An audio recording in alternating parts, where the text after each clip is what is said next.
안녕하십니까, 박성호입니다. 미 대선 공방이 계속되고 있는 가운데 트럼프 대통령이 가장 이를 갈고 있는 이가 조지아주의 브라이언 캠프 주지사입니다. 공화당이면서 결정적인 순간에 트럼프 대통령을 배신했습니다. 사기 개표를 가려낼 수 있도록 투표 봉투에 서명을 대조해달라는 트럼프 대통령의 요청을 거부했습니다.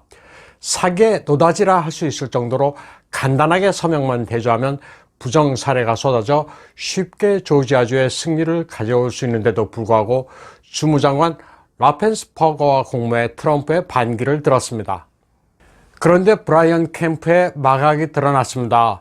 게이트웨이 펀딧 등 복수의 미국 매체들은 그가 골수 친중파라고 보도하고 있습니다. 미국의 주지사가 오성홍기 바로 앞에서 중공기업의 투자를 구걸하고 있다고 일제히 비판하고 있습니다. 중공은 조지아주의 제일 가는 수입국이며 세 번째 수출국이라면서 조지아를 미국 시장 개척의 교두보로 삼아달라고 말합니다. 별것 아닌 것 같아도 중공의 국기를 가운데 배치한 것은 정상적인 프로토콜이 아닙니다. 이 영상에는 중국인 여러 명도 등장하는데 영어 캡션도 없이 중국어로 말하고 있습니다. 중공과의 우호 협력을 강조하는 브라이언 캠프 주지사는 우한폐렴 방역 물품과 진단 키트도 중공산을 도입하고 있습니다. 린 우드 변호사는 캠프가 중공에 얼마만한 금액을 지불했는지 그리고 리베이트를 받은 것은 없는지를 집중적으로 캐고 있습니다. 브라이언 캠프는 중공과 무역 전쟁을 벌이고 있는 트럼프 대통령이 껄끄러워 조 바이든에 붙은 것으로 보입니다. 2020년 7월 22일 트럼프 행정부가 폐쇄를 명령한 텍사스 휴스턴의 중공 영사관입니다. 스파이 소굴로 지목돼 폐쇄되기 전 직원들이 기밀 서류를 급히 불태운 사건으로도 유명합니다. 브라이언 캠프는 조지아주에서 1300km나 떨어진 휴스턴 영사관에서 2019년 7월 도미니언 투표기 도입 계약에 서명했던 것으로 알려졌습니다. 브라이언 캠프의 이런 미심쩍은 행보는 이미 트럼프의 정보망에 어느 정도는 파악돼 있었습니다. 미국 매체 엑시오스는 크리스틴 빵이란 중국 여자 스파이가 캘리포니아 연방정부의 정객들과 광범위한 관계를 맺고 있었다고 보도했습니다. 2011년부터 2015년까지 장기간에 거친 한이 트랩이었습니다. 미 정보 당국 관리에 따르면 크리스틴 빵은 현재 경선 정치 모금 행사 등에 참여했으며 미모를 무기로 최소한 2명의 시장과 성관계도 맺었습니다. 그녀가 어떤 정보를 취득했는지는 미지수지만 지방 정치인들의 기호와 습관, 일상 스케줄, 그들에 대한 사소한 정보 등은 꼼꼼하게 파악했습니다. 그녀의 목표 중 하나는 캘리포니아 15선거구 연방하원의원 에릭 스월웰이었습니다. 크리스틴 빵은 2015년 중공으로 도주하는 바람에 체포하지는 못했습니다. 지방 정가를 목표로 한 이 같은 스파이 공작은 10년, 15년을 내다보고 하는 겁니다. 오늘날의 시의원, 지방의원이 미래는 연방하원의원, 상원의원으로 성장하기 때문입니다. 크리스틴 빵은 캘리포니아대 이스트베이 분교의 학생연합회장으로 샌프란시스코 중공 총영사관의 지휘를 받아왔습니다. 현지 시간으로 12월 5일 뉴욕 맨하탄 이스트 빌리지의 유서 깊은 미들 컬리지엇 처치에서 원인을 알 수 없는 화재가 발생해 전소됐습니다. 새벽 5시에 불이 나 5층 건물을 모두 태웠습니다. 1892년에 건설된 이 교회는 1620년대부터 정착하기 시작한 네덜란드 이민자들이 예배를 보던 장소로 이 고장의 역사 그 자체입니다. 이 교회 종탑에는 1776년 미 건국을 알린 뉴욕의 리버티 벨도 보관되어 있었습니다. 리버티 벨은 건국 당시부터 지금까지 역대 대통령의 취임과 사망 시에 울렸고 9.11 테러를 기억하는 행사에서도 울렸습니다. 수십 년 동안 이 교회에서 예배를 드렸던 신자들은 큰 충격에 빠졌습니다. 미들 컬리지엇 처치 화재 사건은 미 대선 이후 뒤숭숭한 미국의 분위기를 대변하고 있습니다. 대통령이 누구냐를 두고 거의 내전과 다름없는 험악한 분위기가 연출되고 있는 가운데 새 대통령 취임식을 알리는 종소리를 다시 들을 수 있을지가 의문이기 때문입니다. 미국의 역사가 고스란히 담긴 건축물이 그대로 불에 그을려 사라졌다는데 뉴요커들의 심리적 충격이 대단합니다. 또 2020년 내내 극좌파 안티파 조직원들이 미국의 역사 기념물과 위인들의 동상을 파괴하는 운동을 벌였던 터라 방화가 아니냐는 의혹도 짙습니다. 트럼프 대통령은 12월 8일 백악관에서 왕년의 레슬링 챔피언 댄 게이블에게 메달 오브 프리덤을 수여했습니다. 트럼프 대통령은 별 걱정이 없는 듯 매우 담담한 표정이었습니다.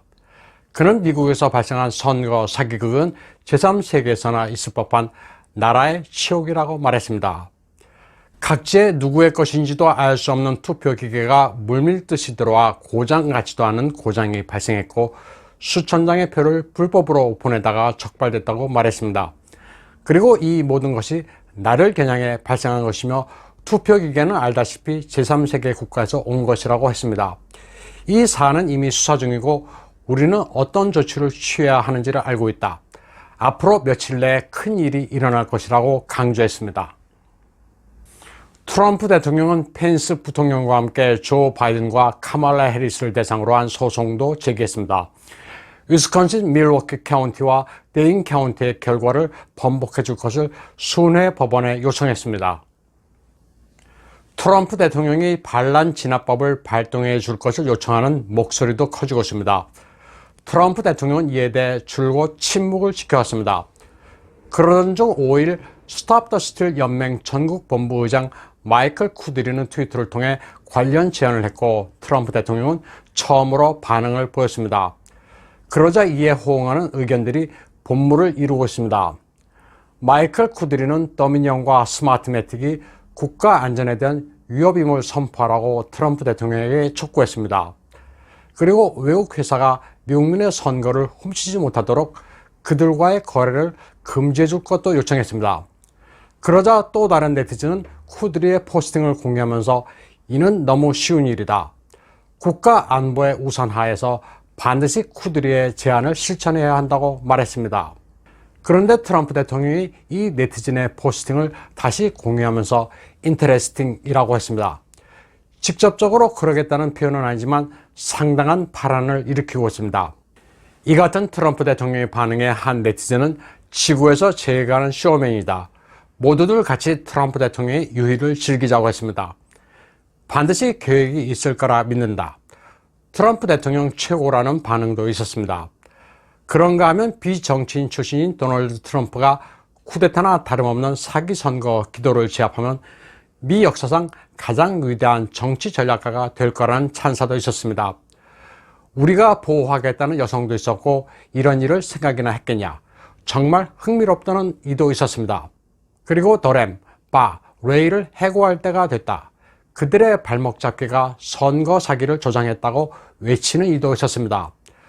또 트럼프 대통령 사진을 배경으로 우리가 선거 사기에 대비를 안 했을 것으로 생각했느냐. 이제 곧 불꽃놀이가 시작된다는 문구를 포스팅한 이도 있었습니다.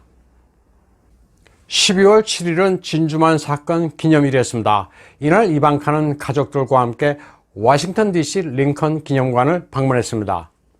그리고 이를 소셜미디어에 올렸습니다. 링컨 대통령처럼 부친이 계엄령을 발동해 위기를 극복해달라는 심의의 발현으로 해석될 여지가 있습니다. 며칠 전에 소개해드린 내용인데 11월 28일 중국인민대 국제학원 부원장, 같은 대학의 중국 대외 전략 연구중심 부주임 디동성의 강연이 폭스TV에도 대대적으로 소개됐습니다. 참고로 이 사람 이름은 디동성, 자이동성 두 가지로 읽힙니다. 디동성은 중공이 오래전부터 월가의 친중파를 심어 미 정가를 조종했다고 기탄 없이 말했습니다.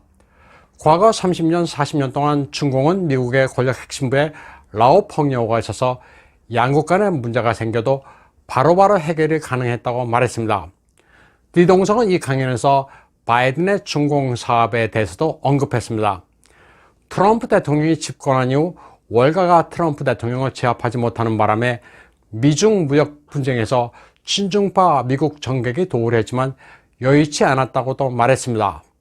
그런데 이제 바이든이 대통령이 돼 전통적 정치 엘리트와 기득권 세력이 다시 활개를 치게 됐다는 강연이 팍스뉴스에도 소개된 겁니다. 터커 칼슨의 팍스뉴스 리포터는 7분 분량인데 트럼프 대통령이 이를 공유했습니다. 중공이 미 정가에 끈어풀을 심어 좌지우지했다는 결정적인 증거입니다. 팍스뉴스를 시청한 미국인들은 충격을 받았습니다. 중공의 미국 침투가 현재 진행형이라는 것은 알지만 그게 70년대부터 시작됐다는 중공학자의 이야기는 경악할 만합니다.